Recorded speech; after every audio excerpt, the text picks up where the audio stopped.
A note, this episode contains discussion of child abuse and sexual assault. Good morning, good afternoon, good evening, wherever you are on this beautiful planet that we share together. Welcome to a brand new episode of the 100 Connected podcast.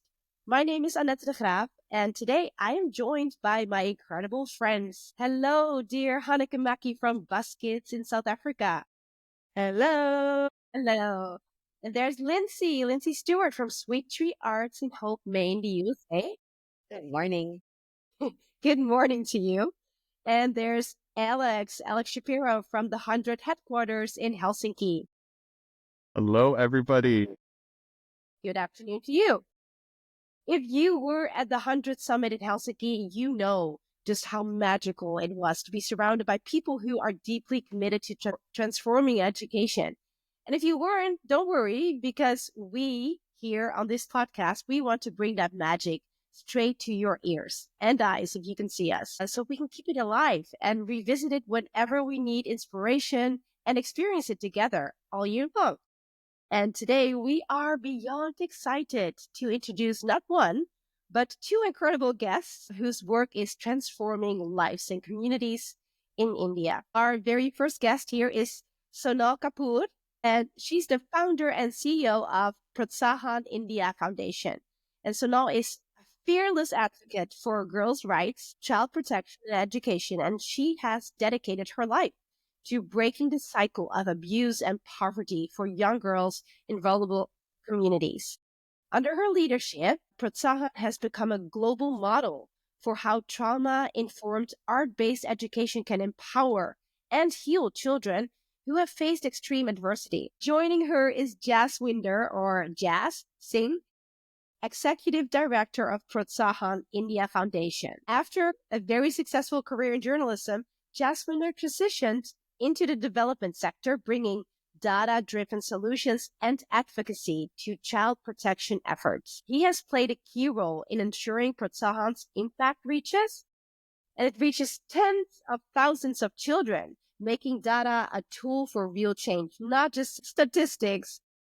Together, Sonal and Jaswinder have helped more than 80,000 children access education, healthcare, justice, and safe spaces. That's so incredible. And in the next 5 years, they aim to reach 1 million at-risk children through direct action and strategic collaborations. Okay, there's so much more to say about the two of you, but we want to hear it from you, and we want to learn from you today. So Sonal, please, let's start with you.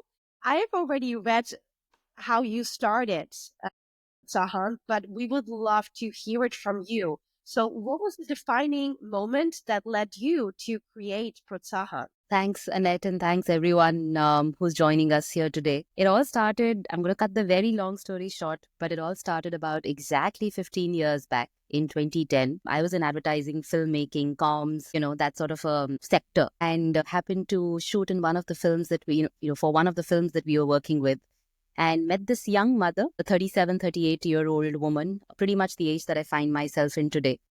And she had 6 daughters, was pregnant with the 7th baby. And she was sending one of her daughters, one 8-year-old, for transactional sex work, not brothel, which a difference that I understood years later. For transactional sex work, which basically means for every 2 hours of sex work, this child, or in Hindi we say bacha, this child will bring back 2 kgs of rice, 1 kilo of tomatoes, and half a kg of flour. And when I asked the mother, what is it that you're going to do with the 7th baby, which is in your womb? She says, as a matter of fact, way that if it's a boy, I'm going to bring him up, get him educated. But this time, if it's a girl, I'm going to strangle her the minute she's born. And she also told me, that don't worry, madam, we send her, the girl that they were sending for sex work, that we send her with a pack of condoms. And don't you worry about the safety of the other things. And you're just standing there as a 23-year-old, even narrating this every time somebody checks on the story. It's just never seems like routine. It always seems like something just moves every time I narrate it. And that was the beginning of Protsahan, which is a Hindi word, which literally translates to the English meaning of encouragement. Because at no point, we said we're going to be only an education organization or skills or employability or computer or tech. we were really all about connection and caregiving and encouragement. And that's where the name Protsahan comes from, because every child going through whatever adversity, abuse, violence, education is something like comes on number 2, number 3, in that priority list. The first is safety and connection. Even the brains are wired like that, right? And I thought that was so simple and the most basic thing, but was not basic in the understanding of education here. That's what started Protsahan. So I may have been the one to start it, okay. But I think I was working with 700, 800 girls, maybe 1,000 girls. But it was really when Just came in. He came in as a volunteer and, then joined the board eventually, started setting up systems and, so on and so forth. Was really when scale happened. And of course, along the line also, I think we fell in love and got married. But it's really, I think, when a lot of heart kind of got connected with a lot of brain is really when the magic of scale to this movement sort of came together. Wow, Sonal, such a big story to share, the inciting moment. I read about you guys doing in-depth and long-term work with the girls in this program. And with one of our organizations, also a nonprofit, and often the complaint in communities is, don't just do a short program. Don't come support us for 6 months or a year and leave. They need the change to be long-standing and effective. And so the fact that you're able to say that you can do that, for me, is super inspiring. I'd love to understand more about how that you're able to do the long-term and the in-depth solutions. So if you can really help us understand this, how it actually works day to day and how you do this incredible, inspiring work. Thanks, Heineke, for the question.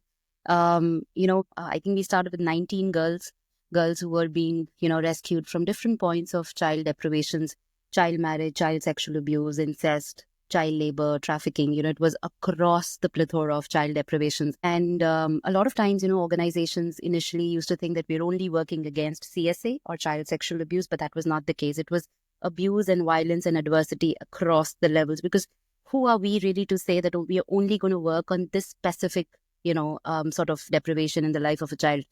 And something that started from there, we always knew we were an organization that would work with heart, which of course, later Just and our board chair, Mr. Khalap, and I, when we were sitting, kind of took the acronym of heart, which kind of set the model for what the depth of scale piece would look like. So H really meaning health, E meaning education, which is again a non-negotiable in the life of any child to thrive, not just survive. Health is the survive, E education is the thrive, A is the arts, because we realized that, kids who were coming to us, girls who were coming to us without creativity, how do you even set that tone of safety and just pure connection with the caregiver, pure non-threatening modality of, just being in a learning environment. So arts became that very important aspect of the healing journey with the girls that we started working with. R in the heart was rights, because we also understood if this work has to be depth of scale, it has to work in a socio-ecological framework. We cannot say that, hey, we're going to work with 100 or 500 or whatever million kids and say, oh, come for a 2-hour training session on AI or come for a 2-hour training session on XYZ. It has to happen with the family, the mother, the father. If the abuser is within the family, the perpetrator or the abuser has to either be jailed or restorative justice mechanisms need to kick in.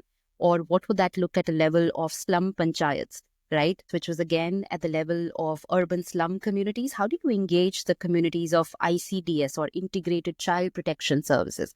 How do you engage the local panchayat or the MLAs or the local decision-making authority, the government, right? Later on the media. So if it's not rights-based, it's going to be a very superficial approach. But if it's rights-based, not welfare-based, the communities are going to ask for justice themselves, right? And justice is such a core integral element of healing. It could be a victim compensation being unlocked. It could be a government scheme being unlocked for that family. It could be literally cross the plethora of what rights means in our work, or access and to justice and rights mean in our work. And T, of course, in the heart was tech, which was really about the girls that we were working with. Okay, they were 8 and 10 and 12 years of age, but now they were gradually, ended up, they were becoming 16 and 18 and 19, and they needed to have a vocational skill for financial independence, because if they didn't, you're going to go back into the same cycle of deprivation and trauma and poverty. How do you really break it for good? And T became all of that, access to skilling and technology, which of course is now taking an AI route as well. But heart became the model of depth of scale work. And the scale piece of, which we very categorically say from Tatiana Fraser's work, that's something that we've learned that, it's not just the depth of scale work, but it's also scale deep, scale out, and scale up. How do you work with the governments? How do you kind of integrate this work, not just in 20, 100, 500 slums or communities, but also within the state, Department of Education, state child protection departments. And so something we say direct work. So in 3 buckets, direct work. The second work is the replication work or distributing the ability to solve.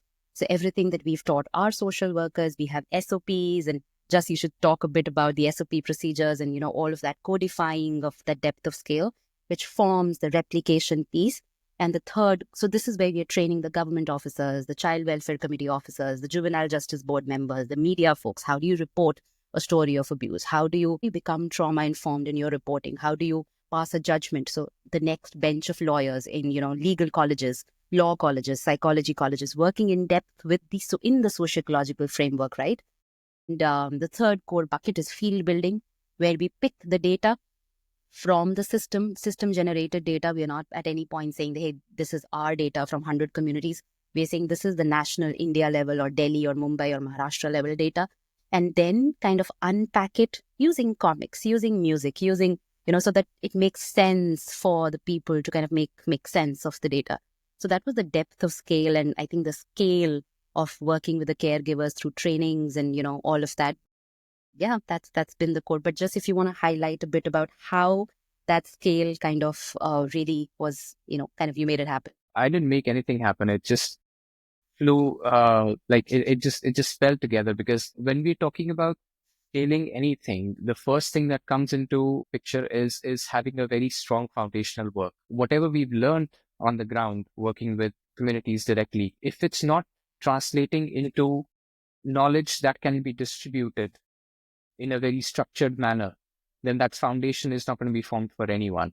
A small organization in a remote part of India or a remote part of Africa, of course, the compliances of every country are going to be different, but there has to be a certain framework, go about step 1, 2, 3, 4, 5, and set up your basic compliances, then go for the next level, then set up your accounting procedures in a way that you're making sure that you're fully compliant with the law of the land, and then go from there, one step at a time. If all the paperwork is correct, there will be no dearth of funding or support from the ecosystem. The ecosystem itself will accept your work as benchmark, that, this is the correct way of doing work. You're taking the government, you're taking the statutory framework around your work, and you're taking the communities all together at the same time in that work, and making sure that everything is connecting to each other seamlessly.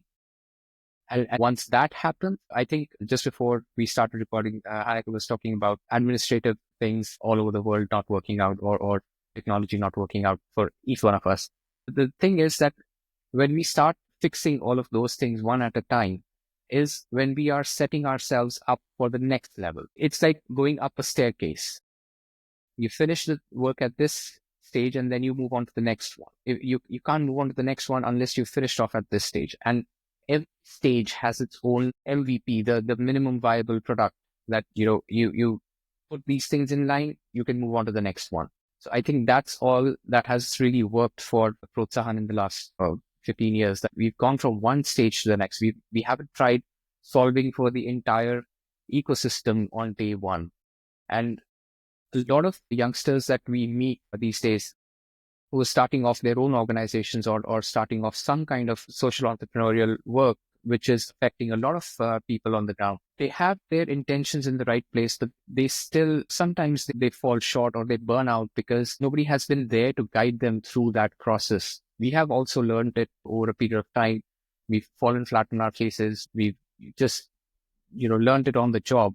But what if we can set up that ecosystem for everyone who's wanting to start that mentorship? We can share that knowledge, not just about the programmatic work of how you work with the child, but also how you ensure that your work continues to stay alive, and not just stay alive, but actually thrive. take care of your paperwork, when you take care of your accounts, when you take care of your compliances, all of that put together. And then at the same time, you're working with the child and making sure that the child is connected with the ecosystem, you're not creating something of a parallel ecosystem for that child. Seems beautifully thought through, and really as if you guys are constantly building and scaffolding something that can live beyond your own organization. And that is really admirable. And we thank you for that. It's also very nice to hear that you've got the arts in there, because you've got a bunch of art fans here. I'm going to hand over to one of my other friends, but I just wanted to leave a remark. Martha Beck, I listened this morning, who is Oprah's life coach, said that the antidote to anxiety is creativity. That even when you yourself you're feeling really anxious, just think about what you can make for dinner, and that immediately suppresses the anxiety. And if you think about these women and these girls and the atrocities and the extremes that what they're exposed to, it's often so hard for us to prove the value of the arts. And I quite liked that today. But my friends here, all of them are all big art nuts like me. So I'll hand over to one of them. I'd love to hop in on that as well, because I often like to frame and say curiosity over anxiety when that's rising, and that leads right into the creativity. And I am deeply inspired by your work, as I think you both know. And I wanted to ask what led you to Bruce Perry's work. You've mentioned a few people that have influenced you and inspired you. Can you talk a little bit about how you were able to define your program through potentially the research and the work of others in the field? Thank you, Lindsay. And it was, I think, just correct me if I'm wrong, probably in the 9th or the 10th year of our work, when a lot of the distribute the ability to solve, when that piece was the piece that we were banging our heads against the wall, that, all right, we have kind of trained our social workers in Delhi or in the slums of Delhi. Yeah, there are 30, 40 people that, can go to do the rescue pieces or, alignment with the government schemes, can connect the child with the victim compensation pieces, post-abuse, the prevention work with the training. And all of that is great. But are we just creating another monstrous organization of our own, another monstrous nonprofit, or are we actually solving the problem? Something that we learned to say after, I think, one of a very crazy board meeting was also, are we just here to make the world a happy space, like hold hands and sing Kumbaya? Or are we really solving a bloody big problem? And we realized that we don't, we've been in the first bucket for a long time of, trying to make healing and happy place and, communities and thriving kids. Yeah, all of that will continue and keep growing. But how are we really putting the system in charge to take ownership of solving the problem? And I think it was here that a lot of Bruce's work kind of made a lot of sense. We used it in the caregiving or training of the caregivers program, which again, I think Mr. Kalap, who's our board chair, we were talking about one of these, just brainstorming with him. And one of the questions that he asked was, all right, so this is great work, but who's caring for the caregiver? And when we started kind of going deep in that question of, because our people were dealing with compassion fatigue. These are real problems, right? Vicarious trauma, all of that work. So yes, you've healed the child or you've created a healing environment around the child for them to grow and thrive. But who is looking at the caregiver's needs? Where is the caregiver finding the connection or, just safety or a release or an expression? Do they have communities of their own? And I think that was when a lot of Bruce's work and books sort of made sense. And I remember especially around the work around when we started building a lot of evidence around adverse childhood experiences. Because in India, not a lot of studies are available when you want to, deep dive and understand ACEs in the communities where we work. There's a lot of US-led data. There is a lot of path-breaking work that's happened outside. But when we look at a country of 1.5 billion people, there was not a statistically relevant ACEs study. And the more we kind of went deeper to look at, okay, how do we look at skills and caregiving and connection? How do we look at just the neurodevelopmental pathways of children who have now healed? Because our first batches or third or fourth batches of kids, girls, I should stop calling them kids, they're all young women now. But all of them were also now getting into their jobs or getting married. It was this 10-ish years or 9 years of work with young people that had completed. And we were asking ourselves some very different questions in the beginning of the second decade of this work. And I think especially around early childhood brain development, a lot of sensory activation, how do we bring more creativity into the classrooms? If we are going and training government school teachers, like 500 government school teachers, right? Or government school principals and headmasters, how do we talk about consent and sexuality and, adversity and trauma, but from a resilience lens, not from a lack lens, but, also because from an Indian context, what does resilience mean? And a lot of that work, I think, was when Bruce's work made sense to us. We incorporated it, from very silly beginnings of incorporating those screenshots into our PPTs, for our social workers, and then having conversations. So if race is an issue outside, here it's caste. Right? How do you talk about the Dalit, Adivasi, Bahujan community's child in a way that, the activities, the story is not of a Rebecca and a John and a Tim and a Tom, but of a Meera and a Sahenta and a Sonam and a Pooja. And it's the context of the neurodevelopmental lens that we were beginning to look at in the training program for caregivers and teachers and social workers was, I think, when Bruce Perry made just magical sense for us in the evidence generation, in the training pieces, and the toolkits that we were beginning to build, codifying of our work.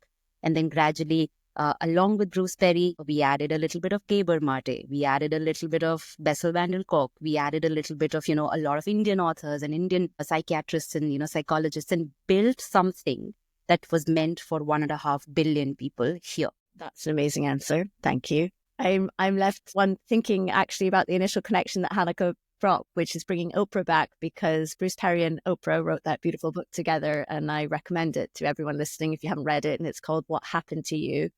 It's a beautiful dialogue and speaks to many of the things that you're talking about. And also Gabor Mate and Bessel van der Kolk. Everyone listening should go and read these authors. I'm so happy to hear that you guys are inspired and using those theories in your work. That's very cool. I have found sometimes if trauma has entered the classroom, that actually reaching a level of creativity is very difficult and is almost an indicator that there's trauma potentially in a child's life. Is this something you're working with this daily? I'm guessing that you can't necessarily start with the arts. And what are the things that you do to help a child get to their highest level of creativity to kind of become, move through that healing process? How do you start? I remember one of the trainings that we do for our social workers and teachers in very low income government schools or private schools, but extremely low income, ultra poverty settings, is that, when we talk about education or maths and science and the learning, we don't start there. It's about, as simple as saying that, the most primitive part of your brain, right? The sequential way of looking at brain development or early childhood education, or how's the child even learning? So one of the things we tell our, through a role play and a skit and a theater, and we bring all those modalities of, we're coming from a very Bollywood country, right? And one of the things I remember one of my social workers was telling us through these role plays was, am I safe? Am I safe? Am I safe? If the answer is yes, then you ask the question, am I loved? Am I loved? Am I loved? If the answer is yes, then you say, what do I learn today?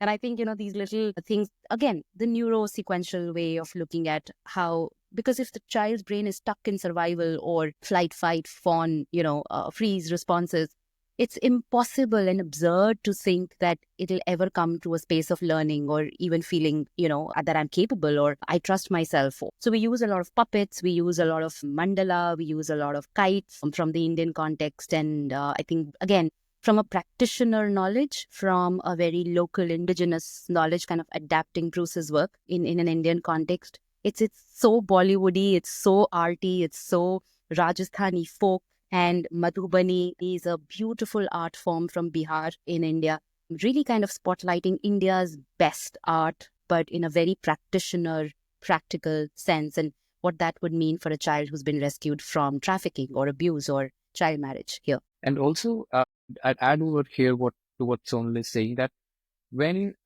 we start with working with a child, first we have to see, is the child okay? Has she had a full belly meal in the morning? Does she have any kind of pain in the body? Is she having any health issues? If she is hungry, she's not going to be able to focus in the classroom. whether it's arts or whether it's mathematics or English, you first have to figure out those basics and then go on from there to the next level. It cannot start from arts or learning or anything else. It's first about the child. It's the whole child approach that Sonal keeps talking about all the time. It's not about one thing or the other. It's the whole child has to be taken care of to make sure that she not only survives but thrives. And it's so funny, Lindsay, because a lot of people feel that, oh, then it's depth of scale, then it cannot have scale. And we are saying, no, these are 44 SOPs that we have built around this work in basic English. Please go copy, use it the way you want. No credits required whatsoever, because we've built this work on public money, public donations, right? People who've given us $10 and $5 and $2 every month. And this is not that, oh, you pay us and then, five SOPs or modules will unlock. This is open source, public knowledge and public good contextualized to, the Indian audiences. Or I think our first love is that first 1.5 billion and kind of, distributing the ability to solve, making sure that this work actually reaches the scale it deserves. Because there's this no other conversation that we also find in the developmental sector, not just in India, I think everywhere really, that the scale conversation is pretty BS. There is nothing farther from the truth. I think scale which is done right is something that the communities need. Scale which is done by meeting the communities where they are, rather than saying, oh, we know better.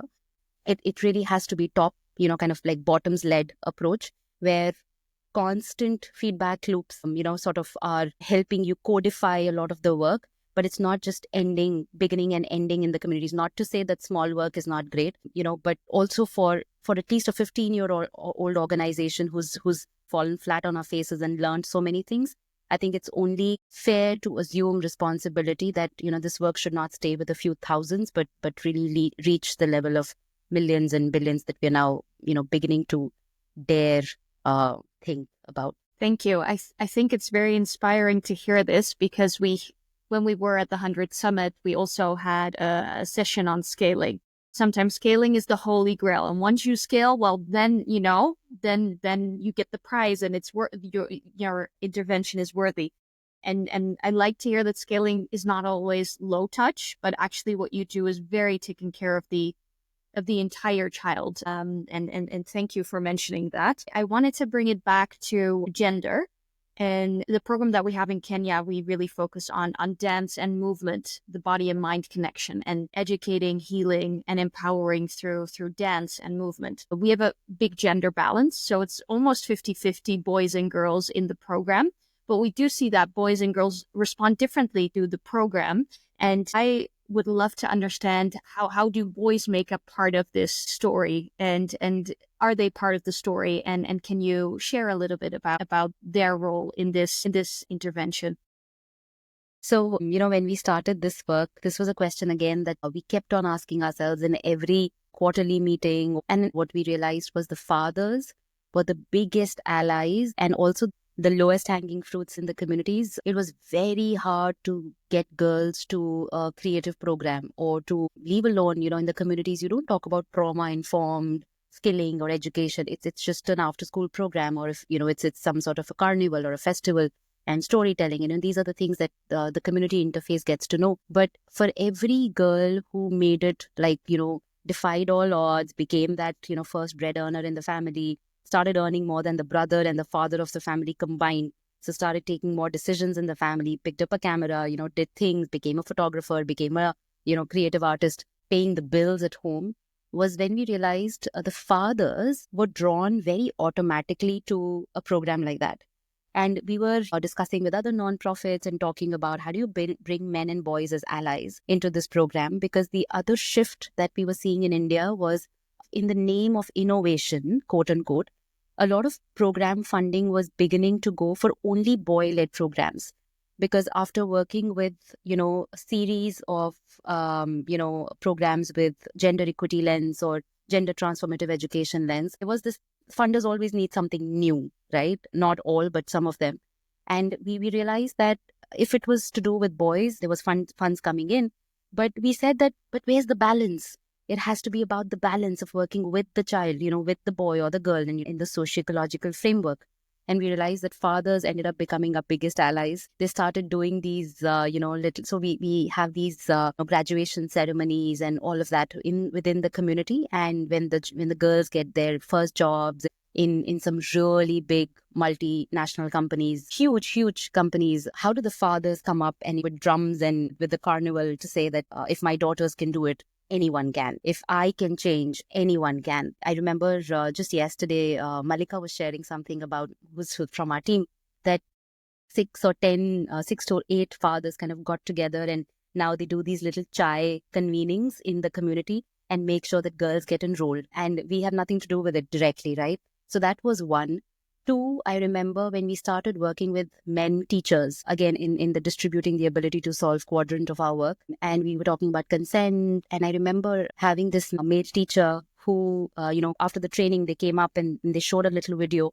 And they said that, see, this little 7-year-old boy was rubbing his private parts against a school, like a classroom table and a bench. And see, these, madam, you don't know how, these young children are beginning to become so sexual, and, they were masturbating right in the classroom. So see, I made this little video, and what I've done, I've put it on the staff room WhatsApp group. And we spoke about it. And we said, do you realize that it's against, it's POCSO law. It's a protection of children against sexual offences law, which is a very TD law against sexual offences in India. Because the intention of capturing the video was not to support or help a child, but kind of, to say, oh, the children have become kind of sexual too early.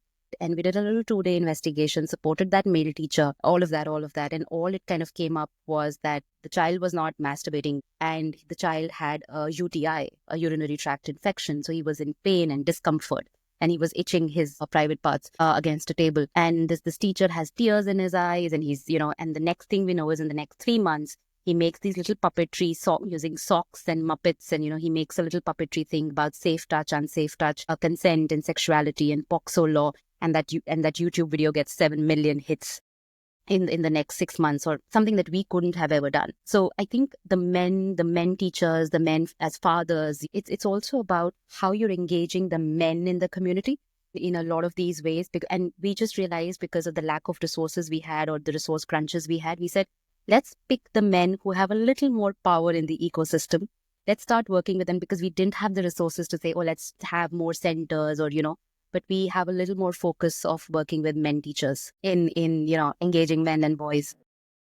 Sonal, can you come over to the US? We need your help here on a higher level. But it's incredible. You're transforming everybody with the work that you're doing. Thank you for sharing that. Thank you, Lindsay.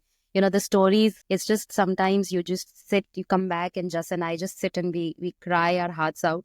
He's a little better at hiding tears, but I think I become mush. There are stories when, truckloads of sanitary pads enter schools, and the male teachers just don't know any better. So they think that, why have so many dusters come to the school? We don't need any more dusters for the boards. And they're using sanitary pads as dusters. And we're like, these are just sanitary napkins for the girls, right? Because the government has these beautiful programs where they distribute napkins and all of that for the girls. It's just period dignity, right? In very low income communities. But the teachers, some of the male teachers who are there, have no idea whether it's a sanitary pad or a blackboard duster. When you look at some of these things, it just becomes imperative to make gender transformative education a reality.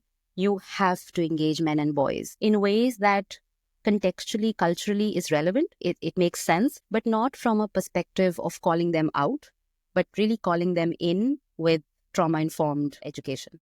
Yeah. Oh my goodness, you are making such a big difference in so many people's lives. I was wondering, do these girls or families reach you, or do you find them? How does that start? So there's a lot of home visits, etc., that used to happen in the beginning. And eventually in the 4th or 5th year, we realized that the parents started coming and kind of asking, as long as the girl kind of learns computers, then the community comes and, asks you more, because these are very practical, outwardly tangible result. So you will see the grades in school will improve. You will see the girls will end up, giving or sitting for job interviews and not minding a rejection in a job interview.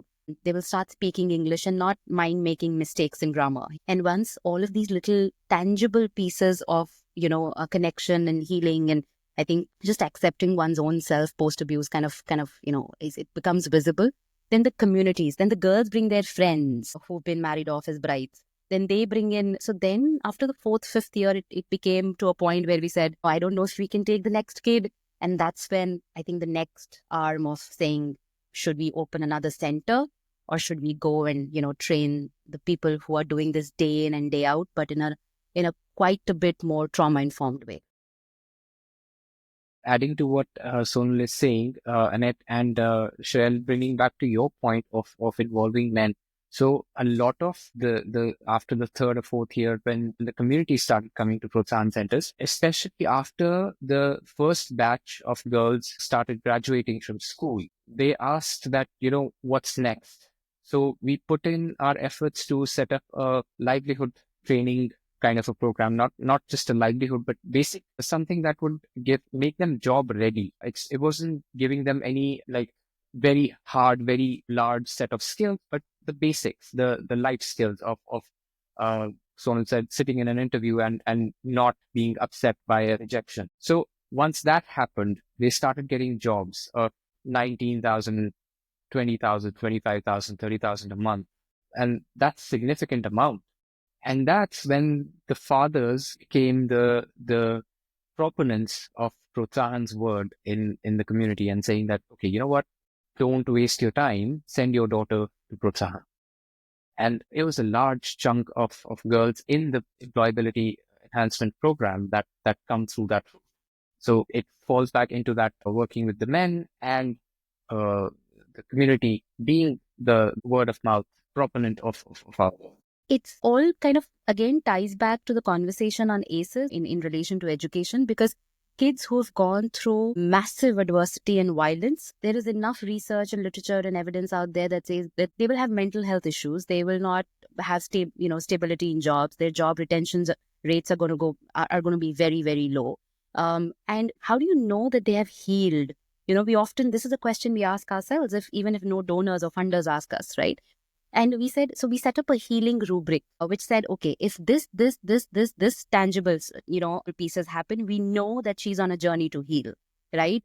And I think some of these pieces now, of course, we are working to kind of codify it a lot more so that so many more organizations can just use it. But it all again ties back to trauma-informed education, gender equitable education, gender transformative education, not just equitable, in fact. But how do you do it at a level which makes sense sociologically?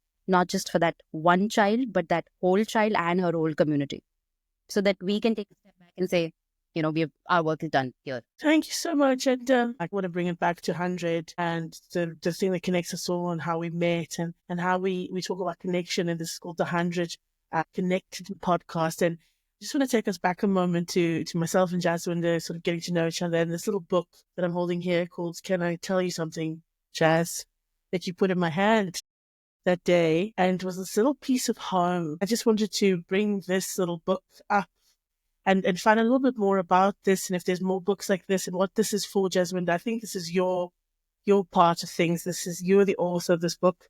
I've looked into a few stories, even South African stories in here. So if you want to share a little bit of the literature with us. Yeah, so this was one of the early efforts. Just started off with Protsahan, and we were just looking at, how are we supposed to engage with the teachers, with the communities, with the children. Again, arts being the base of everything that we do. So our first thought was, can we put this in a theater, or can we do a storybook? So the storybook is what we came back on. So I researched all the child protection laws in 4 different countries: US, Australia, South Africa, and India. Then I sat down with Sonal and we both jotted down these points, and then we started weaving stories. I would bring her my drafts and she would do the editing. And then we brought in a friend of ours who is a brilliant illustrator who did all the illustrations of the book. And then we didn't have the money again to hire a designer at that point in time. So Sonal and I sat down and I kind of dug deep into my computer engineering background, and I started learning how to use Illustrator and a couple of other softwares. And then we sat down and designed it ourselves. And then we found a publisher who did like a first edition print of a decently large number for us. And that's where it started for us, that, okay, It's not supposed to stay with us. Pass it on, give it to other people, let them talk about it, let them pass on the stories. Storytelling, like Hanneke, you said, that it's a big part of the indigenous cultures in many parts of the world. India is a big part. In Africa, it's a big part. In South America, it's a big part of the cultural fabric. Just take on those stories and talk about it. Just talk about those difficult conversations with children, with caregivers. Start a conversation. That's what this book is all about. As far as I know, there's not one culture on the planet that doesn't use story. Yeah. And have you written down like all the success stories of all the girls and like what you did for them and how their lives have changed? Have you written that down somewhere? We're just working on that right now. So we're coming up on our 15-year anniversary in a couple of months, Protsahan's anniversary. And we are working on that one document of collecting stories of Yes. success, of even at the level of donor success. How does that look like? Donors are a very important stakeholder in this entire equation, right? So how has success looked like to them on the ground? How is the success looking like to an individual donor, or definitely to our girls, to our team? All of those stories where Sonal has just started off on collecting those. I'm not a part of that. I'm just taking care of other things right now. So we just got our FCRA accreditation last year, which allows us to raise funds outside of India. I'm focusing myself in setting up the compliance checks to make sure that we are fully functional on that aspect. And Sonal is collecting all those stories with a couple of team members, and we'll be pushing that out probably on our anniversary. We're looking forward to that. That's fantastic. We're looking forward too. One of the things that has been sticking in my mind this whole time, Sonal, you talked about caregiver fatigue, right? And both of you all the time are working in maybe, with maybe the most trying group, the most harmed group of children in the world. And when I think about education in general, and even in my own experience as a teacher, burnout is so hard, right? This is the easiest job in the world where there's always more to give. Everything that you do is going to help. And so you should be doing as much as possible. And the other side of that is cynicism of saying, well, I can't help everything, so I'll just do a little bit. And it seems like your entire organization, but especially the two of you that are kind of at the top, have really managed to walk down this tightrope really well.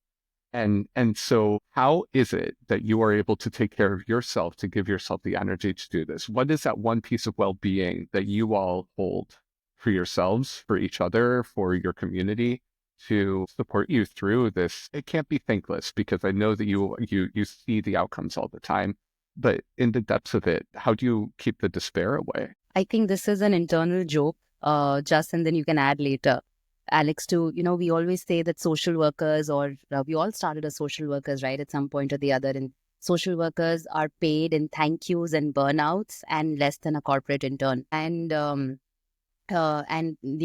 probably doing the work of healing communities and, healing kids, or, making sure the most crazy critical access to services is provided. And in all of this, I'll not say that, we had it all and we've done it all. I think it was in the 6th year of this work when I went into chronic depression. I was so scared to go to a therapist or a doctor and kind of get that label, because I was just scared. And this is something that as founders of nonprofits, or I think even if it's a for-profit for that matter, founders or in leadership positions, it's you're trying to like get things together. And not a lot of times you're able to sort of put it into a well-being bucket, or in the kindness that you're kind of giving to the world, you forget it, that, it needs to kind of nourish here. But one lesson that I think if I've learned along this journey is just letting go. And when in doubt, offer grace to people, to a funder who's being difficult, to, communities who are up in arms. There have been times when the communities have been up in arms, and a police case had to be filed because somebody was threatening a bunch of our kids in the centers. But letting go and offering grace to yourself, I think have been my mantras. And at the same time, I think setting up systems, setting up processes because we understand that this work shouldn't start and live and die with us. One of the other values that we have kind of codified this entire piece about burning out not happening at not just our levels, but at the levels of managers and, people who are leading different programs as program officers, to say that we will scale our people and not just the numbers. So it's not just about 10 million and 5 million, but we will scale the growth journeys of that 40, 50, 60 people who are on the team. Third thing, or one of the things that we have also learned along the way, that heart or dignity will be at the heart of everything we do. Everything we do needs to come with this thing that we need to understand that we are completely dispensable. Things should not stop at us. No, if the team is at the same page, there is logic. If there is good intent and good logic, go ahead with the decision and we'll back you up. But I think these have just become some of the mantras, for the lack of a better way to say it. But just you are the guru on making sure that I didn't die of burnout, but also our people didn't, and kind of in a way that we've also paid them decently well. We don't believe that social worker work is peanut money work. We have paid them well, decently well, if not the greatest, with whatever funds we've been able to raise in this resource crunch environment. We have never said that work from homes are okay. So policies, again, HR policies, organization development policies, so that it's the dignity of caring for the caregiver, which is encoded in an SOP and policy, and not just in thank yous, but just I think so. The realization, Alex, came to us at the peak of COVID. I think we had a very tiny team at that point in time. It was just about 6 or 7 people on the ground and the two of us. And 2020, March 2020. At that point in time, the communities were there was a complete lockdown in India. No work, nothing happening. So all the communities that we work with, they are daily wage workers. So they had nothing to feed their families with. So we had to just transition overnight from focusing on the child protection to making sure that the families were not going hungry. And the two of us, we were pulling 18, 20 hours a day. And we were burning out faster than we could spell burnout. And at that point in time, we realized that, okay, you know what? We need to take a step back. Yes, the work has to be done, but how? So we started working on the how of that work. We have the why and we have the what we need to do, but how is also something that we need to work on. It cannot be just the good intent in our hearts that drives us. It also has to be very structured, not just for us, but for the next person who's going to join us or the next person who's already on the team. So it was just for the 7 people on the ground and 2 of us, 9 people, to growing the team in the next 4 years to 45, 50 people now is something that has happened because we started working on that piece of how that work needs to be done. It cannot be just ad hoc work that, okay, there's a child in need or there's a family in need. Let's just provide them some support right now. How do we make that support system not dependent on us? How do we make sure that we are not the proverbial do-gooders in that equation, and we are just the facilitators of how things get done and are sustainable for that family? It's not just one time. So that has really been the core of it. I think that's so important, this idea of saying, and that goes back, Sonal, to what you were saying about we're dispensable, right? And so if you can create these structures to make it so that if I need to take a break, somebody else in fact can step in, somebody else can do this work, and it will be at the level that we all know it needs to be at. Thank you. That's so moving. All right. So now I will ask our final question. So Sonal, Jas, what are your dreams for the future of education? Easy question. it should be trauma informed. Yeah, and it should be available to all. That's a simple thing, seemingly simple thing, but it's just not, honestly, not reaching out to every child out there. And we are confusing literacy and numeracy with education, because education is nothing without art, without talking about life skills, without talking about the whole child development, the child's neurobiology. We oftentimes think that we're going to log frame people out of poverty. I think nothing can be farther from the truth. What it needs is connection. What it needs is just extreme structure to the non-profit work, extreme support to the existing systems and structures, but we need to think beyond some very violent structures like the log frames and look at connection. Yes. Action. Do you have a spare room? Because I'm on my way. Do you have a spare room? I'm coming. Yeah, plenty of it. Come. I just want to be held in the space of your wisdom so that I can come back and take these deep learnings. You guys are really deeply inspirational and speaking some deep truths here. I'm going to tattoo on my chest. Education is not literacy and numeracy alone. Thank you. What a way to end this podcast. So thank you so much for joining us today, Jas and Sonal. It was so inspiring. You all warmed our hearts and just inspired our minds. So we are incredibly grateful for you. I have no words anymore. So thank you for today. And I hope everybody who listened was equally inspired as we are. Thank you. Thank you. Thank you. Thank you all. Do you have an education innovation you want to share with the world? The call for the 2026 Global Collection is now open. Apply at 100.org.